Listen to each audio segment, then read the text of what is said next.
नमस्कार, मैं हूं निकिता और आप देख रहे हैं सत्यहिंदी.com। चलिए एक नजर डालते हैं अब तक की सुर्खियों पर। तमिलनाडु की सत्तारूढ़ डीएमके ने अभिनेता से नेता बने विजय की नई राजनीतिक पार्टी तमिचका वेत्री कजगम यानी टीवीके की विचारधारा की आलोचना करते हुए उन पर मौजूदा नीतियों की नकल करने का आरोप लगाया है। पीटीआई को दिए एक इंटरव्यू में टीएमके नेता टीकेएस एलंगवेन ने कहा कि विजय के मन में जो है उसे डीएमके सरकार पहले ही लागू कर रही है। आपको बता दें कि अपनी पहली बड़ी जनसभा में विजय ने सीधे तौर पर डीएमके पर निशाना साधा था और मुख्यमंत्री एमके स्टालिन पर जनता को धोखा देने और कथित अंडरहैंड डीलिंग के जरिए राज्य की लूट का इस्तेमाल करने का आरोप लगाया था। हालांकि इसके जवाब में डीएमके नेता ने कहा कि कई दावेदारों को आते जाते देखा है और विजय को बड़ी ताकत नहीं माना जा सकता।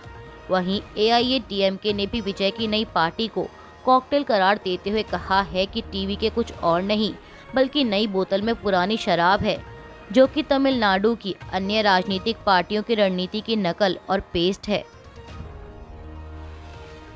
लोकसभा में विपक्ष के नेता राहुल गांधी ने कल सोमवार को सेबी की अध्यक्ष माधवीपुरी बुच पर ताज़ा हमला करते हुए आरोप लगाया कि वह अडानी की वैल्यूएशन और रेपुटेशन की रक्षा कर रही हैं। कांग्रेस नेता ने कहा कि मौजूदा सरकार अब न केवल एकाधिकार को बढ़ावा दे रही है बल्कि देश की संपत्ति को कुछ लोगों के हाथों में सक्रिय रूप से केंद्रित कर रही है। उन्होंने ये टिप्पणियां एक पोस्ट में की और साथ ही अपनी और पार्टी नेता पवन खेड़ा के बीच बातचीत का एक वीडियो भी पोस्ट किया। पोस्ट में राहुल गांधी ने सेबी प्रमुख पर हितों के टकराव का गंभीर आरोप लगाते हुए लिखा कि सेबी अध्यक्ष माधवी बुच आईसीआईसीआई से किस बात के पैसे ले रही थी। अध्यक्ष रहते हुए अनलिस्टेड कंपनीज में शेयर कैसे रख सकती थी। उस कंपनी को स्टार्टअप इंडिया के करोड़ों रुपए क्यों मिले। सरकार किस डर से इस पर कार्रवाई नहीं कर रही। राहुल गांधी ने लिखा कि साफ है कि बुच अडानी के पैसे उनकी वैल्यूएशन और रेपुटेशन की रक्षा कर रही हैं, मगर बुच को कौन और क्यों बचा रहा है। कांग्रेस नेता ने कहा कि एजेंसियों ने जांच नहीं की, मीडिया ने सवाल नहीं किया, सरकार ने कार्रवाई नहीं की। हमने जांच भी की है, सवाल भी कर रहे हैं और वक्त आने पर कार्रवाई भी होगी। झारखंड में होने वाले चुनाव को लेकर असम के मुख्यमंत्री और झारखंड विधानसभा चुनाव के लिए भाजपा के सह प्रभारी हेमंत बिस्वा शर्मा ने कहा कि आज संथाल परगना में आदिवासी अस्मिता और झारखंड समाज व्यवस्था को घुसपैठिए बर्बाद कर रहे हैं। अगर यह जारी रहा तो झारखंड पूरा अलग हो जाएगा, जनसांख्यिकी बदल जाएगी और यह एक छोटा बांग्लादेश बन जाएगा। संथाल परगना छोटा बांग्लादेश बनने की कगार पर है।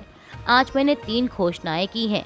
पहली, जब सरकार बनेगी तो एनआरसी लागू करेंगे और घुसपैठियों को झारखंड से निकालेंगे। दूसरी, अगर झारखंड की किसी बेटी को घुसपैठियों ने अपने जाल में फंसाकर शादी की है तो उनके बच्चों को आदिवासी की मान्यता नहीं मिलेगी। और तीसरी, अगर आदिवासी बेटियों से कोई घुसपैठिया शादी करता है तो हम यह सुनिश्चित करेंगे कि वो बेटी मुखिया का चुनाव ना लड़े। कांग्रेस ने आगामी विधानसभा चुनावों के लिए झारखंड के लिए 2 और महाराष्ट्र के लिए 4 उम्मीदवारों की लिस्ट जारी की है। लिस्ट के मुताबिक झारखंड की 2 सीटों बोकारो से श्वेता सिंह और धनबाद से अजय दुबे को टिकट दिया गया है। इसके अलावा महाराष्ट्र की अकोला पश्चिम से साजिद खान मन्नान खान, कोलाबा से हीरा देवासी, सोलापुर सिटी सेंट्रल से चेतन नरोटे, कोल्हापुर उत्तर से राजेश भारत लाटकर की जगह अब मधुरिमा राजे मालोजी राजे को उम्मीदवार बनाया है। महाराष्ट्र विधानसभा चुनाव के लिए मुख्यमंत्री एकनाथ शिंदे के नेतृत्व वाली शिवसेना ने अपने 15 उम्मीदवारों की एक और लिस्ट जारी की है। इस लिस्ट में मुंबा देवी से शाइना एनसी, नेवासा से विठ्ठलराव वकीलराव लंघे पाटिल, बार्शी से राजेंद्र विठ्ठल राउत, गुहागर राजेंद्र रामचंद्र पेंडल, सिंदखेड़ राजा से शशिकांत नरसिंहराव खेडेकर, कन्नड़ से संजना जाधव, कल्याण ग्रामीण से राजेश गोवर्धन मोरे, भांडुप पश्चिम से अशोक धर्मराज पाटिल को टिकट दिया है। समाचार एजेंसी एएनआई की एक रिपोर्ट के मुताबिक रक्षा सूत्रों के अनुसार भारत और चीन की सेनाओं का देपसांग और डेमचौक में 80 से 90% डिसएंगेजमेंट पूरा हो गया है। इस प्रक्रिया में सभी प्रकार के बुनियादी ढांचे को हटाना और दोनों पक्षों द्वारा सैनिकों को पीछे हटाना शामिल है और प्रक्रिया मंगलवार 29 अक्टूबर तक पूरी होने की संभावना है।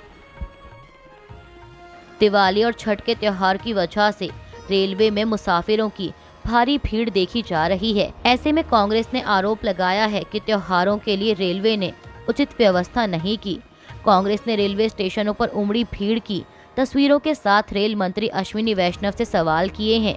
एक्स पर एक वीडियो पोस्ट करते हुए कांग्रेस ने आरोप लगाया कि बिहार जाने वाली ट्रेन के टॉयलेट में 8 यात्री बैठे हुए हैं, सभी त्योहारों पर खर्च जा रहे हैं। ये तस्वीरें आनंद विहार रेलवे स्टेशन की हैं। कांग्रेस ने सवाल किया कि दिवाली और छठ के लिए जो 7,000 स्पेशल ट्रेनें चलाई हैं वो कहां चल रही हैं। बिहार के पूर्णिया से लोकसभा सांसद पप्पू यादव को लॉरेंस बिश्नोई गैंग से कथित रूप से जान से मारने की धमकी मिली है। पप्पू यादव को मिली धमकी का ऑडियो सोशल मीडिया पर वायरल हो रहा है। इस पर प्रतिक्रिया देते हुए पप्पू यादव ने मीडिया से कहा कि मैंने सामाजिक न्याय की लड़ाई में कई तरह के उतार चढ़ाव देखे हैं। मेरी किसी से जिंदगी में व्यक्तिगत लड़ाई नहीं है। उन्होंने कहा कि देश के हित में झारखंड महागठबंधन के लिए मैं काम कर रहा हूं। अब मेरी सुरक्षा की जिम्मेदारी सरकार की है, दायित्व सरकार का है। बिहार में सीएम नीतीश कुमार के घर कल सोमवार को एनडीए की बैठक बुलाई गई। इस पर केंद्रीय मंत्री जीतन राम मांझी ने कहा कि 2025 में लगभग इस समय विधानसभा का चुनाव होना है, तो इसकी तैयारी अभी से शुरू हो गई है। नीतीश कुमार जी ने सभी लोगों को बुलाकर सबको निर्देश दे दिया है। उपचुनाव तो है ही, लेकिन सभी अभी से जनरल चुनाव की तैयारी में लग गए हैं। वहीं सीएम नीतीश के घर हुई एनडीए की बैठक पर आरजेडी सांसद मीसा भारती ने कहा कि मुख्यमंत्री ने बैठक बुलाई और एनडीए के घटक दल के ही नेता नहीं पहुंचे हैं, तो इसका मतलब है कि सब कुछ ठीक नहीं चल रहा है। मुख्यमंत्री ने बैठक बुलाई और उस स्तर के नेता उपस्थित नहीं थे, तो मुझे लगता है कि यह अधूरा रह गया।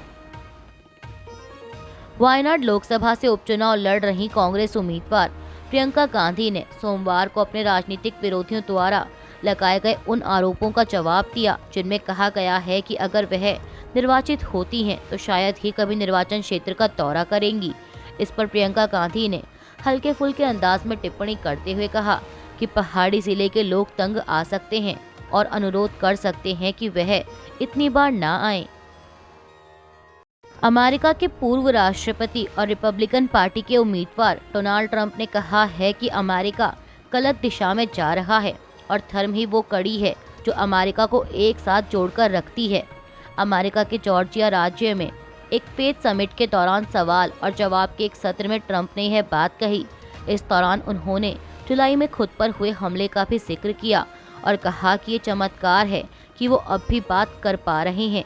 आपको बता दें कि अमेरिका में 5 नवंबर को राष्ट्रपति चुनावों के लिए वोटिंग होगी और इन चुनावों में रिपब्लिकन पार्टी की तरफ से डोनाल्ड ट्रंप जबकि डेमोक्रेटिक पार्टी की ओर से कमला हैरिस उम्मीदवार हैं। अभी के लिए बस इतना ही। बाकी की खबरों के लिए बने रहिए सत्यहिंदी.com के साथ।